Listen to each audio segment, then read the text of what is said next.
एक 4 ईंटें दिखा के कह देते कि हड़प्पा से शुरू हुई, लेकिन ऐसा हो ही नहीं सकता कि कोई पक्के मकान में रहता हो और वो फिर गांव में आके। थाईलैंड, इंडोनेशिया, मलेशिया, वहाँ नालियों में, नदियों में सोना बह रहा होता है। जब से यूनियन बनी हुई है, बर्बादी आई है। जब ये यूनियन संगठन नहीं था, किसान समृद्ध था उसमें। इस बात को आप दोहराओ, इसको आप दोहराइए। देश में कितने किसान यूनियन है, कितने किसानों के लिए था, लाखों की तादाद में किसान है, लाखों की तादाद में। अब लेकिन किसानों के हालात, जनता को तकलीफ है, जनता को जो चीज चाहिए, जनता जिसके लिए आंदोलित है, जिसके लिए धरना प्रदर्शन कर रही है, तो वो लोग जो सरकार में बैठे, जिसको चुन के भेजा है, उस जनता से वो आए ना, पूछे ना, समझौते नहीं, समझौते होते, ये फैसले नहीं होते वहाँ पर होते समझौते। हम यहाँ पर बैठे हैं एमएसपी गारंटी कानून के लिए बैठे, हमारा एमएसपी का गारंटी कानून बना दो। मैंने मुद्दे पर बोलने के लिए आमंत्रित किया।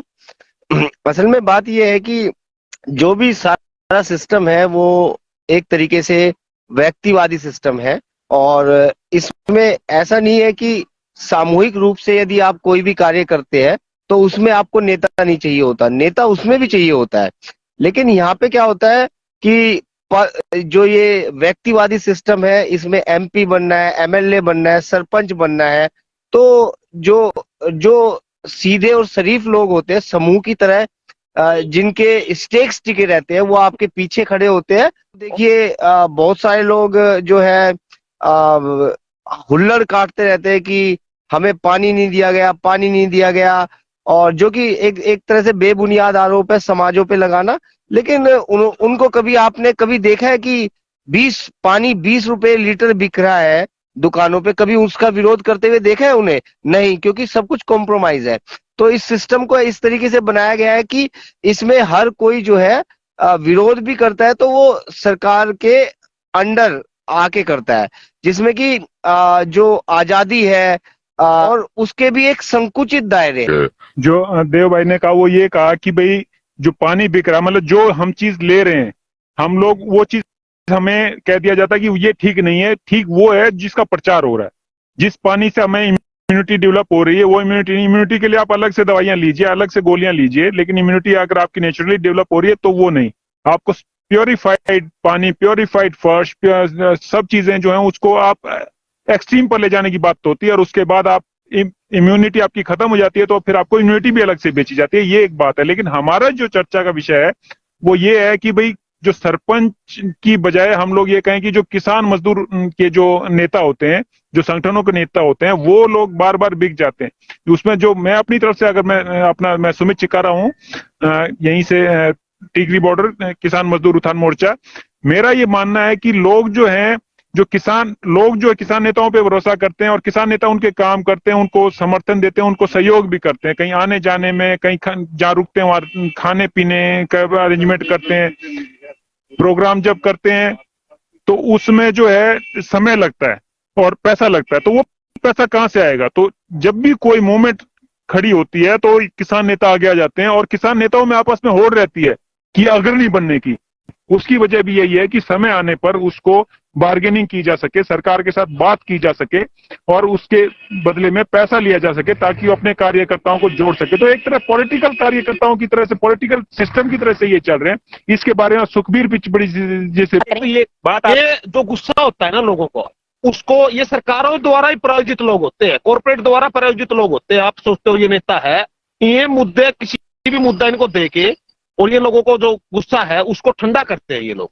जो मुद्दा है, जो किसी भी चीज का मामला, 3 कृषि कानूनों का, क्यों करते हैं? मतलब करते हैं वो तो करते हैं, इनका धंधा है, इनका कारोबार है, ये कारोबार ये है। तो आप देखो इतने नेता है, ये जो लोग घूम रहे हैं, समाज इनको पैसा दे रहा है, फिर भी ये कॉर्पोरेट से भी ले रहे हैं, कंपनियों से भी ले रहे हैं, सरकारों से भी सेटलमेंट करे हुए हैं। तो ये जो लोग है, ये जागरूक होना होगा, लोगों को समझना होगा कि भाई हम यहाँ अब आंदोलन लड़ने आए हैं, अब एमएसपी गारंटी पर आंदोलन लड़ रहे, तो हमें एमएसपी गारंटी कानून चाहिए। हमें कोई सरकार से बातचीत नहीं करती है। जो बंद कमरों में जो मीटिंग होती है ना, तो ये मीटिंग जो होती है, नहीं समझौते होते हैं, ये फैसले नहीं होते वहां पर होते हैं समझौते। हम यहाँ पर बैठे एमएसपी गारंटी कानून के लिए बैठे, भाई हमारा एमएसपी का गारंटी कानून बना दो, हमें नेताओं से कोई मतलब नहीं। ये बात कह रहे हो ना, एक्चुअली क्या होता है कि थोड़ा सा इसमें वो होता है कि सारा, एक तो मांगे जो रखी जाती है, आप भी जानते हैं, अभी पुराने आंदोलनकारी हैं कि पूरी मांगे वही नहीं मांगी जाती जितना मिलना होता है, उससे फालतू मांगी। ये एक धारणा बनी हुई है कि हम ज्यादा मांगेंगे तो हमें थोड़ा मिलेगा, और वो पूरा कभी किसी को नहीं मिला। तो फिर ये समझौता करने के लिए नेता आगे आते हैं, जो आप बात कर रहे हैं। समझौता क्या है इसमें? समझौता क्या है? अब हमने सरकार के सामने मांग रख दी, तो सरकार का नेतृत्वकारी जो नेतृत्व करते हैं सरकार में, वो लोग यहाँ पर आए, वो वोट मांगने नहीं आते हमारे पास। हम लोग उनसे मिलने क्यों जाए? देखो भाई साहब, आप मेरी बात नहीं समझ पाए। मैं कहना क्या चाहता हूँ, जो नेता लोग हैं, हम लोगों ने चुना है उनको, जनता ने चुना है। जनता को तकलीफ है, जनता को जो चीज चाहिए, जनता जिसके लिए आंदोलित है, जिसके लिए धरना प्रदर्शन कर रही है, तो वो लोग जो सरकार में बैठे, जिसको चुन के भेजा है, उस जनता से वो आए ना, पूछे ना तुम्हें क्या तकलीफ है, क्या समस्या, क्यों यहाँ बैठ गए आप लोग, क्यों आपने आंदोलन शुरू कर दिया? तो जनप्रतिनिधि है ना, कर्तव्य तो उनका बनता है ना। हम लोग वहां क्यों जाए उनसे मिलने के लिए? जब गांव की समस्या खड़े हो जाता है, आपके पीछे अगर 100 आदमी है तो आप भी जनप्रतिनिधि हैं, 100 आदमियों के तो प्रतिनिधि हैं, और भी लोग आपको फॉलो करते हैं, तो देखो आपसे भी तो बात कर सकती है सरकार।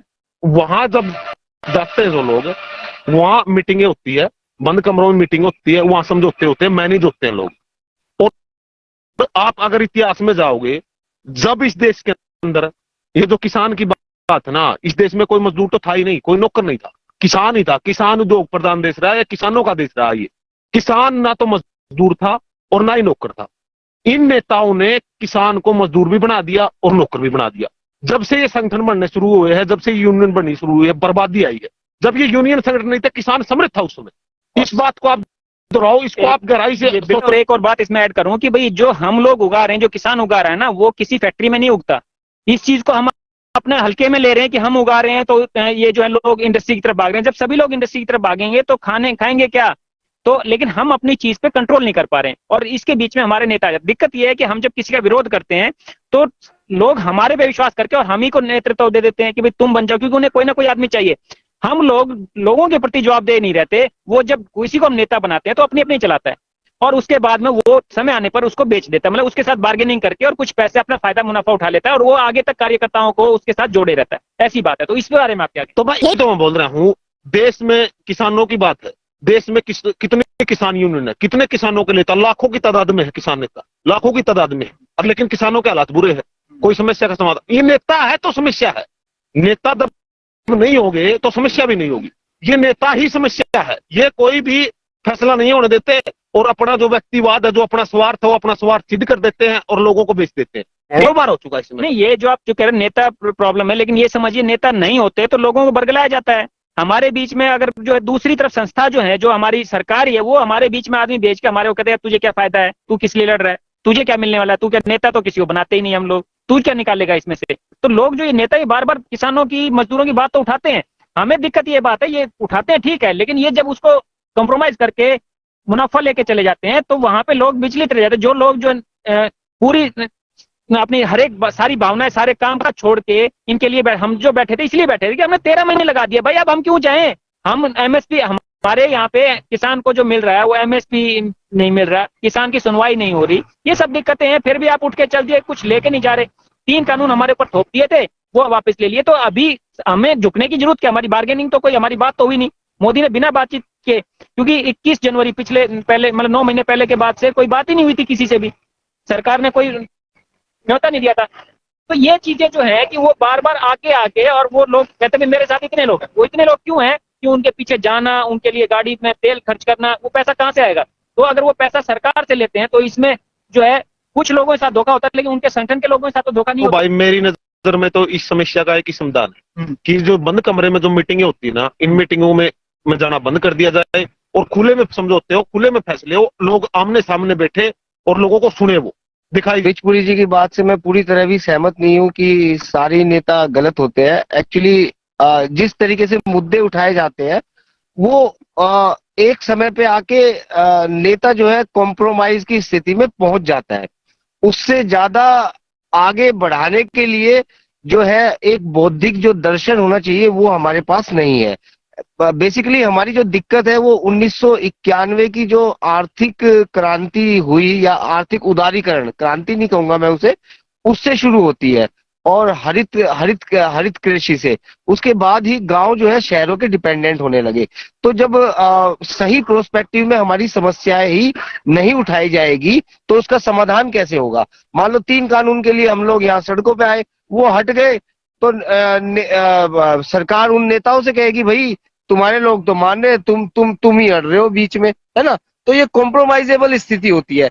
यदि इन चीजों का अध्ययन ढंग से किया जाता कि भाई आर्थिक उदारीकरण से किसको क्या लाभ हुआ, कितने परिवार टूटे, गांव की एकता का क्या हुआ, गांव कितने शहरों के डिपेंडेंट हुए, नौकरी पे सब क्यों डिपेंडेंट हो रहे हैं, इस आर्थिक उदारीकरण से हमें फायदा क्या हुआ, पैसों की इतनी कीमत क्यों बढ़ा दी गई, इस पैसे का वैल्यू क्या है, मतलब एक कागज का टुकड़ा है, पता नहीं कौन छाप रहा है, हमें क्या पता, है ना। सोना सोना कहते हैं उसका बेस है, लेकिन सोना हमारे देश में होता ही नहीं है। एक कोलार की खान है जिसको बहुत गहरा अंग्रेजों ने खोदा, उसके बाद सोना मिलता है। यही आप चले जाओ थाईलैंड, इंडोनेशिया, मलेशिया, वहां नालियों में नदियों में सोना बह रहा होता है ना। तो जो आप बात कह रहे हो, लेकिन बात यहाँ पे आती है कि सोने की भी व्यवस्था ठीक है, कुछ लोग ठीक भी होते हैं, लेकिन जब जैसे अब ये एक बात सरकार ने डाली, उस टाइम पे हमें नहीं समझ में आ रहा था कि भी इन्होंने कहा कि या तो आप चले जाओ, नहीं तो आपके सारे के सारे चले जाओ, नहीं तो आपके जो मांगे नहीं मानी जाएंगी। दबाव डालने वाली बात थी। हाँ, वो तो उन्होंने कहा कि भाई जो है इन केसेस अभी भी पेंडिंग, उन्होंने कहा सारे केस खत्म कर दिए जाएंगे, वो केस अभी तक पेंडिंग है। बिजली बिल अभी तक जो है वो उसको दोबारा से मतलब वो वैसे ही है। तो चीजें जो बहुत सारी हैं, जो भूमि अधिग्रहण पीछे से ला दिया गया, तो इस तरह से तो मतलब जो चीजें हैं जो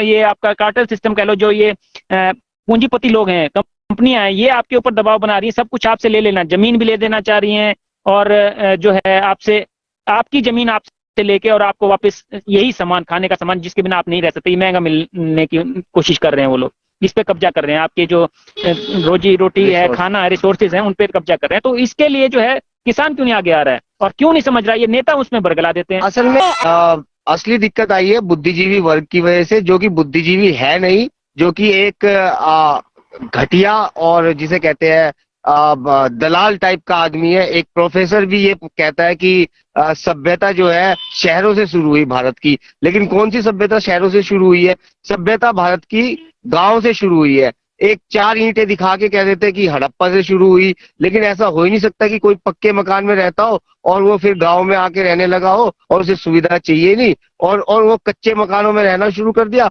और टॉयलेट बाथरूम भूल गया। देव भाई ऐसा देखिए, वो जो चीजें हैं, ऐसा तो हो जाता है कि आप मतलब जो है यूपीएससी के पढ़ाने वाले हैं कि भाई यहाँ पे भी सभ्यता है, तो यहाँ पे भी है, और दूर दूर तक चली गई, तो कहीं एक जगह की खत्म हो गई, आगे दूसरी जगह की रह गई, कहीं पे डेवलपमेंट ज्यादा हो गई। उस टाइम कम्युनिकेशन के इतने सोर्सेज तो नहीं थे। जो चीजें दिख रही हैं, जो दिख रही हैं, अगर उसको कैसे निकाल सकते हैं? बेसिकली अगर आप हड़प्पा संस्कृति की जगह को, साइट को जाके विजिट करें, तो इतनी सी जगह है, ये कमरा और ईंटें जो है पकी हुई है, कोयले से पकी हुई।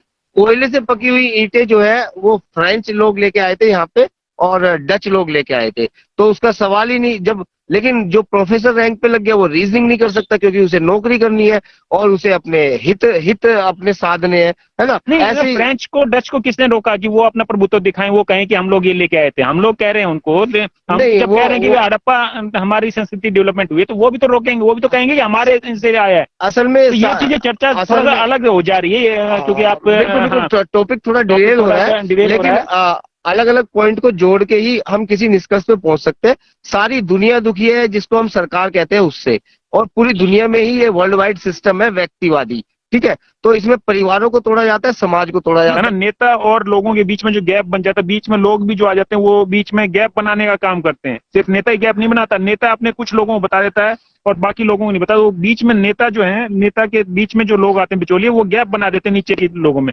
और वो फिर मिलके खाते हैं या ऊपर से वो खा लेता है, वो मतलब बार्गेनिंग कर लेता है और सरकार के हाथों बिक जाता है। तो यहाँ पे दिक्कत आती है हमारे को कि लोगों की बात नहीं पहुंच पाती, जो समाधान होने चाहिए, जो किसान और मजदूर के उत्थान की बात होती है, वो उत्थान नहीं हो पाता, वो सिर्फ सड़कों पे खड़ा रह जाता है और मेन बातें रह जाती हैं। हमसे भी लोग उम्मीद करते हैं कि यहाँ पे लोग, हम लोग उनके लिए जो है, जो लोग आए हमसे मिलने और हम यहाँ पे बढ़िया उनका अरेंजमेंट कर पाए, तो हम कहते हैं कि भाई जो है वो ठीक है। सभी हमारे पास ऐसे बहुत सारे लोग आते हैं जो खुद से इसमें सहयोग भी करते हैं, और तो लेकिन जो मेन भीड़ है, जो मेन जिसके लिए कहते हैं भी बहुत ज्यादा लोग आने की बातें, क्योंकि हमारे मुद्दे जो हैं उस पर हम चर्चा भी कर चुके हैं कि हमारा को छोड़िए, मेन मुद्दे पे लेके चलते हैं। तो ये जो नेतृत्व है उसका जब हम विरोध करते हैं गलत होने पे, तो लोग हमारे अगेंस्ट हो जाते हैं, ये एक बात है। देखिए जबकि वो बाद में कहते हैं, बाद में वही लोग गालियां देने लगते हैं। मैं जैसे भाई और इतने लोगों के बीच में रखी है बात। अगर पीड़ित है इस सिस्टम से, तो इसका मतलब इसमें सुधार की गुंजाइश है। और जैसे कि बेल्जियम है, उसमें ग्राम सभा का कॉन्सेप्ट बहुत ऊपर है। हम मॉडल लेके चल रहे हैं, जो आंदोलन के दौरान ही शुरू कर दिया था हमने। ये मीटिंगें हुई थी, हमने ये किया था कि ये किसान मजदूर उत्थान मोर्चा का कोई स्थायी प्रधान नहीं रहेगा, हर बार जो लोग आते हैं उनके बीच में प्रधान चुना जाता है, और उसकी तरह से मतलब ये किसी चीज को खत्म करने के लिए कि भाई लोग जो हैं वो स्थायी प्रधान होके, और रेगुलर बार्गेनिंग की भी कोई भी आदमी उसको ये ना कहे कि भाई मैं हालांकि लेकिन मतलब मैं ही इसका मालिक हूं, लेकिन उसके बाद में दिक्कत ये आती है कि कोई भी उसमें सपोर्ट भी नहीं करता, क्योंकि नेता लोग ही सपोर्ट करते हैं, बाकी लोग सपोर्ट करने भी नहीं आते, लोग जुड़ते नहीं। वो कहते हैं कि भाई हम जुड़े हैं, हमारे को क्या फायदा है। तो फायदे वाली बात है ना, जो वहां पे जाके बात आ जाती है कि उनको फायदा चाहिए, वो फायदा सरकार देती है। देखिए देखिए किसान मजदूर तो फायदा, सरकार को भी फायदा पूंजीपति देते हैं। देखिए ये अगर मैं ये बात कहता हूँ कि अमेरिका का सिस्टम उठा लो, तो जो यहाँ का बुद्धिजीवी वर्ग है वो कहेगा कि वहां पे तो प्रेसिडेंशियल प्रणाली है और प्रेसिडेंट के हाथ में सारी पावर होती है, यानी पावर सीकर पीपल है। ये वहां की जूरी कोर्ट के बारे में कोई बात नहीं करेगा, है ना। जैसे बेल्जियम की व्यवस्था है, ग्राम सभा की व्यवस्था है, उसके बारे में कोई बात नहीं करेगा। जब तक ये बुद्धिजीवी वर्ग लोगों को बरगलाता रहेगा, नेता भी बरगलाए।